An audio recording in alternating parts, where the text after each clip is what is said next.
Bulu babi dan teripang.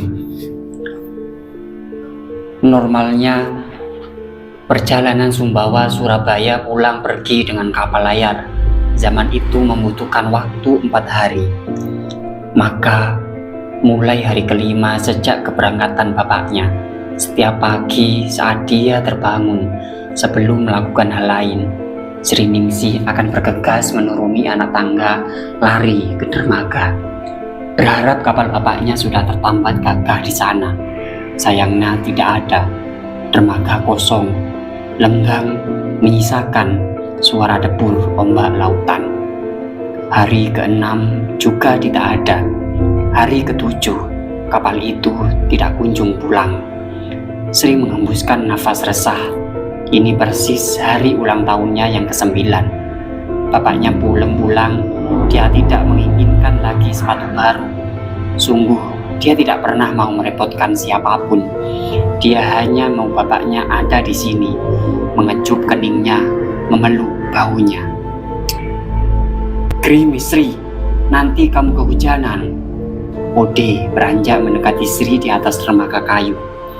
Sri tidak menoleh. Dia masih menatap garis kaki laut di kejauhan yang tetap suram meski sudah lewat pukul 6 pagi. Hampir tiap hari hujan turun beserta angin kencang. Ombak berdebam menghantam tiang-tiang dermaga.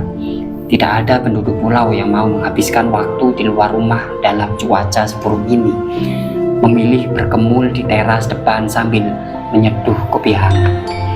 "Ayo Sri, tidak akan ada kapal yang merapat di dermaga hari ini," Odi mendesak. Gadis kecil itu tetap diam. "Baiklah, jika kamu tetap mau berdiri di sini berjam-jam, tapi gunakan payung ini." Ode menyerahkan payung miliknya. Hari ke-8 tetap tidak ada kapal bapaknya. Hari ke-9 tidak hanya Sri yang bertanya-tanya. Kecemasan besar melanda seluruh pulau. "Kapal itu seharusnya sudah pulang 4 hari lalu, Pak Kepala," salah satu ibu-ibu mengeluh. 2 anaknya ikut di kapal Nugroho menjadi ABK. "Boleh jadi kapal itu hanya rusak, Nina. Mereka harus melakukan perbaikan, atau nahkoda kapal memiliki tujuan baru sehingga terlambat pulang. Apapun bisa terjadi di lautan." Kepala kampung mencoba menenangkan. Dia juga nelayan yang berpengalaman. Hal seperti ini sering terjadi. "Ini musim badai, Pak Kepala. Boleh jadi kapal itu mengalami." "Aku tahu," kepala kampung memotong. Dia tidak mau ada yang mulai menyebut kemungkinan buruk. Setahu bahwa Nugroho adalah pelaut terbaik di pulau ini. Dia bisa melewati badai apapun. Ruangan lenggang sejenak, untuk kemudian kembali ramai oleh bisi-bisi tidak puas gusar. "Jika kapal itu tidak kembali 2 hari lagi, aku sendiri yang akan mengutus kapal lain untuk mencari tahu apa yang terjadi." Kepala kampung menyimpulkan pertemuan. "Sekarang harap kembali ke rumah masing-masing. Bersabar, boleh jadi besok ada kabar dari nelayan yang pulang melaut." Sepanjang pertemuan, Sri berdiri di pojok ruangan. Matanya nanar menatap lautan kejauhan, berharap tiba-tiba ada kelip lampu di sana, lampu dari anjungan kapal bapaknya. Hari ke-10, Sri bangun persis koko ayam pertama. Dia segera melamparkan selimut, kemudian berderap berlarian di atas lantai papan rumah, menuruni anak tangga menuju dermaga. Perkampungan nelayan masih gelap, hanya cahaya lampu Petromax di teras-teras yang membuat gadis kecil itu tidak menginjak karang-karang mati tajam di jalan setapak. Kosong, sama seperti hari-hari sebelumnya. Tidak ada kapal bapaknya di sana. Langit buram, bintang gemintang ditutupi awan gelap. 1-2 tetes gerimis mulai turun mengenai wajah. Sri menghela nafas kecewa, tapi dia baru saja bermimpi. Kapal besar bapaknya telah merapat. Bapaknya tertawa lebar turun. Sri berlarian lompat memeluknya. Bapaknya tidak hanya pulang membawa sepatu pantofel, tapi juga gaun berwarna putih. Bilang, ini adalah kebaya yang dulu dikenakan Rahayu, ibunya, saat mereka menikah. Ternyata itu hanya mimpi. Sri, gadis itu kecil itu menoleh, ada yang memanggil namanya. Kepala kampung telah ikut berdiri di dermaga bersama Udi. Sebenarnya kepala kampung tiba di sana lebih awal, sejak pukul 3 dini hari, persis ketika berita itu tiba di rumahnya nelayan seberang pulau yang membawanya tengah malam.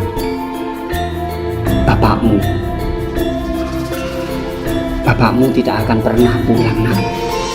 Suara kepala kampung serak. Sri terdiam mencerna kalimat tersebut. Maafkan orang tua ini. Nak, kapal bapakmu tidak akan pernah merapat di dermaga ini lagi. Sri mendongak, tidak mengerti apa maksudnya. Kapal bapakmu tenggelam di perairan Bali. Kepala kampung menelan ludah. Sejak tadi dia berusaha merangkai kalimat terbaik, tapi tetap susah menyampaikan kabar pilu ini. Tubuh Sri bergetar, menggigil mendengarnya. Tidak mungkin, Bapak adalah pelaut hebat. Bapakmu memang pelaut tangguh, nak. Dia bisa melewati badai apapun. Tapi dia terjebak di area badai besar, puting beliung di tengah lautan. Kapalnya terbalik, seluruh awak kapal meninggal, tidak ada yang tersisa. Apakah itu sungguhan atau hanya gurauan? Sri menatap kepala kampung. Kepalanya menggeleng-geleng kencang, tangannya mencengkeram lengan kepala kampung. Dia tidak mau mempercayainya. Tidak, berita itu pastilah bohong. Kepala kampung mengangguk berita itu benar. Gadis kecil itu tergugu, matanya mendadak terasa panas. Bapaknya telah pergi menyusul ibunya. Itulah maksud mimpinya tadi malam. Sri melepas cengkeraman tangannya, kemudian lari. Ode tidak mengejarnya. Biarkan dia sendirian dulu, Ode. Kepala kampung mencegah. Sri berlarian di jalan setapak melintasi rumah-rumah rapat. Tidak tahu mau kemana. Dia tidak mau ada yang melihatnya menangis. Sejak Nugroho mendidiknya menjadi anak yang kuat dan sabar. Dia tidak pernah lagi menangis di depan orang lain. Gerimis menderas, membungkus seluruh pulau. Sri terisak. Dia tidak tahan lagi untuk tidak menangis. Entahlah apakah dia harus berterima kasih kepada hujan, karena kali ini orang-orang tidak akan tahu dia sedang menangis sejadi-jadinya. Air matanya tercampur dengan air hujan. Ode, pukul beduk di masjid. Sebanyak penduduk yang wafat, beritahu penduduk pulau. Ode mengangguk. Musi Marata menerima kabar itu lebih buruk. Perempuan usia 21 tahun itu menjerit histeris, menangis di teras depan, memukul-mukul lantai. Butuh banyak ibu-ibu untuk membantu menenangkannya. Bahkan Musi sejenak lupa jika bayinya Tilamuta merengek minta ASI. Pulau Bungin berduka. Selain Nugroho, ada 8 penduduk lainnya yang ikut dalam perjalanan itu. Tambahkan pemilik barang yang juga naik kapal dari Surabaya. Ini musibah besar. Sudah lama sekali tidak ada kapal nelayan hilang di lautan. Lazimnya setiap musibah terjadi, hari-hari pertama masih banyak kerabat, tetangga yang menghibur dan menemani. Rumah panggung besar itu ramai. Nasihat dan petuah bersabar disampaikan silih berganti, termasuk dari Tuan Guru Bajang. Tapi ketika hari-hari berlalu, saat yang lain kembali ke aktivitas biasa, Hidup harus terus berlanjut. Tinggallah Musi, Marata, dan Sriningsih harus melewati seluruh lautan kesedihan. Dan itu tidak semudah kalimat nasihat-nasihat indah. Kabar malang itu belum cukup. Sudah jatuh tertimpa tangga. 7 hari sejak kabar itu tiba di Pulau Bungin. Saudagar dari Sumbawa datang untuk menuntut ganti rugi bersama rombongan penagih hutang. Saudagar itu kehilangan anak sulung yang ikut kapal Nugroho, juga peti-peti berisi barang berharga. Nyawa memang tidak bisa diganti, tapi menjadi kewajiban nahkoda kapal memastikan barang-barang itu tiba dengan selamat, atau jika tidak, dia harus menggantinya. Musi menolak, dia tidak mau. Kepala kampung dan tetua pulau lain juga berusaha mencegah, tapi mau dikata apa, tanpa bisa melawan rombongan saudagar itu mulai mengambil paksa perahu-perahu dan jaring milik Nugroho. Mereka juga mengambil harta benda di rumah panggung besar itu, perhiasan, uang simpanan, radio, jam tangan, karung beras, semuanya. Musi harus dipegangi banyak tetangga agar tenang, sementara Sri hanya bisa berdiri menunduk di pojok teras. "Kamu sudah makan, Sri?" Odi bertanya. Sore hari setelah penyitaan harta benda, Sri menggeleng hari ini tidak ada makanan di rumahnya. Ode mengulurkan makanan yang dibungkus daun pisang. "Makanlah." "Terima kasih." Sri mengangguk menerimanya. Tapi bukan jatuh miskin atau kelaparan yang membuat kehidupan Sri rumit, karena sejak kecil dia sudah dibiasakan bapaknya hidup prihatin, melainkan perubahan perangai ibu tirinya. Musi amat kehilangan suaminya, Nugroho. Rasa cinta yang amat besar dan direnggut tiba-tiba itu membuat akal sehatnya tersisihkan. Berhari-hari berlalu dalam kesedihan. Bermalam-malam meratapi nasib yang begitu kejam membuatnya janda. Musi mendadak menjadi amat benci kepada anak tirinya. Musi melampiaskan seluruh gusar dan marahnya kepada Sri. Inilah bagian paling sulit dalam kehidupan Sri kemudian. Gadis kecil itu perlahan menyuap nasi tanpa lauk dari daun pisang. Tubuhnya hitam legam, rambutnya berantakan, dan pakaiannya lusuh. Perlahan wajah riangnya menghilang. "Berapa kali harus kubilang?" "Hah?" Musi berteriak, wajahnya merah padam. Maaf Bu, aku tidak sengaja." Sri gemetar ketakutan. "Matamu ditaruh di mana?" Musi meraih rotan panjang di atas meja. Sri hendak melangkah mundur, tapi kakinya seperti berat digerakkan. "Kamu kira harga bahan makanan murah? Gratis?" Musi memukulkan rotan menghantamkan telak tangan Sri. Gadis kecil itu mengadu perlahan. 1 kali, 2 kali, 3 kali. "Pel seluruh lantai. Atau malam ini kamu tidur di luar. Tidak ada makan malam untukmu." Musi menyala meringas setelah puas memukul anak tirinya. 6 bulan sejak kepergian Nugroho, cukup hal sepele untuk membuat Musi marah besar. Seperti sekarang, saat Sri menumpahkan makanan dari mangkuk ketika hendak membawanya ke meja makan. Sedikit sekali yang tumpah, tapi cukup untuk memancing amarah Musi. Gadis kecil itu beringsut duduk, mengambil lap dengan tangan bergetar, menahan sisa rasa sakit. Dia mulai membereskan tumpahan makanan. Ini bukan kali pertama Sri dimarahi, dipukul ibu tirinya. Bukan pukulan rotan yang menyakitinya, itu tidak seberapa. Dia bisa menerimanya, melainkan luka di hati mendengar kalimat-kalimat ibu tirinya. Dengarlah, saat gadis kecil itu meraih kain pel, Musi mulai mengomel panjang mengawasinya. "Kamu tahu kenapa bapakmu tenggelam di laut?" "Tahu tidak?" Sri tidak menjawab.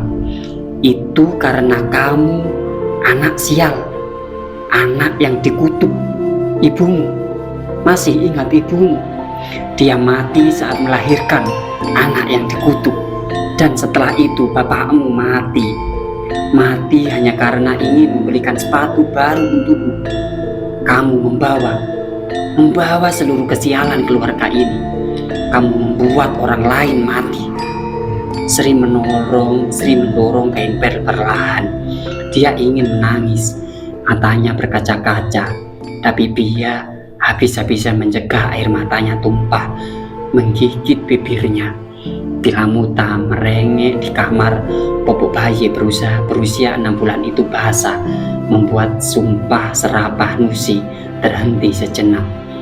Setengah jam mengepel seluruh lantai. Sri beringsut ke belakang mulai mencuci piring kotor yang menjadi tugasnya sejak pembantu di rumah mereka berhenti. Bulan-bulan berlalu seperti merangkak. Kamu belum pulang. Kamu belum mau pulang, Sri. Ode bertanya. Sri Ningsih menggeleng, matanya awas memerhatikan laut selutut, hanya membentangkan cahaya purnama. Gadis kecil itu terus mencari teripang. Ini sudah pukul 8 malam, Sri.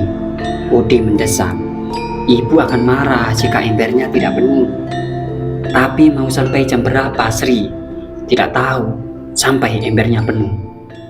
Kamu selalu saja menuruti ibumu, Sri. Sri tidak menjawab. Ayo, Sri, anginnya semakin kencang. Lagi pula berbahaya malam-malam mencari teripang. Boleh jadi ada ular laut berkeliaran. Udah benar, ular laut punya bisa ratusan kali lebih kuat dibanding kobra. Amat berbahaya. Ular-ular itu menyelinap di dalam air di balik karang-karang laut. Sri menggeleng perlahan. Dia tidak bisa pulang jika embernya belum penuh. Dia tidak tahu harus sampai jam berapa. 1 tahun sejak kepergian bapaknya, bukan hanya harus membantu pekerjaan rumah, mengepel, mencuci, menyetrika, memasak. Dia juga harus bekerja mencari uang, mencari teripang ikan, kerang atau tetehe, bulu babi. Di laut dangkal sekitar Pulau Bungin adalah pekerjaan itu. Sejak jam 1 siang dia mencari teripang, membawa ember. Jika tadi siang tubuhnya disiram terik matahari, malam ini badannya dingin diterpa angin kencang. Pulang, Sri. Ode menarik tangan gadis kecil itu. Sri tidak mau. Sri mengibaskan tangannya. Ode tidak berhasil membujuknya, hanya bisa menatap Sri yang terus mengitari laut dangkal hingga larut malam. Kemudian saat embernya penuh, baru melangkah pulang. Gadis kecil itu berjalan menuju jalan setapak yang lenggang. Dia beringsut menaiki anak tangga rumahnya, mendorong pintu, meletakkan ember berisi teripang di ruang depan. 5 menit berlalu, tubuh pendek gempal hitam itu sudah tertidur lelap di lantai papan. Kelelahan, hanya untuk besok pagi, pukul 4 subuh, bergegas bangun sebelum Nusi Maratha menyiramnya dengan air. Bertahun-tahun berlalu penuh kekerasan. Hanya ini, Nusi melotot, wajahnya merah padam.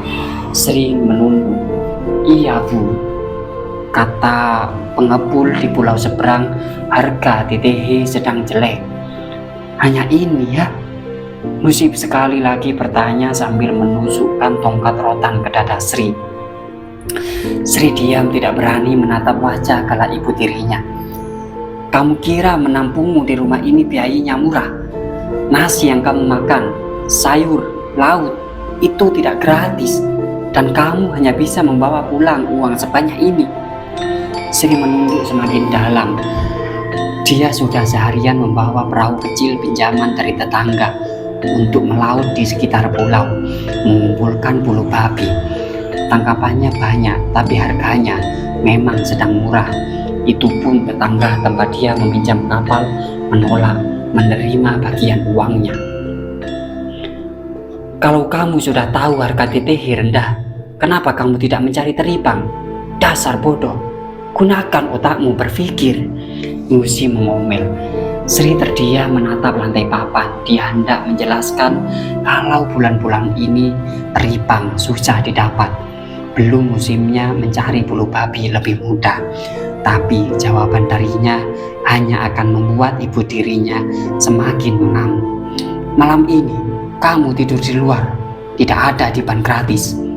Nusi membanting pintu depan, berdebam, menyisakan gadis kecil yang sekarang sudah berusia 14 tahun.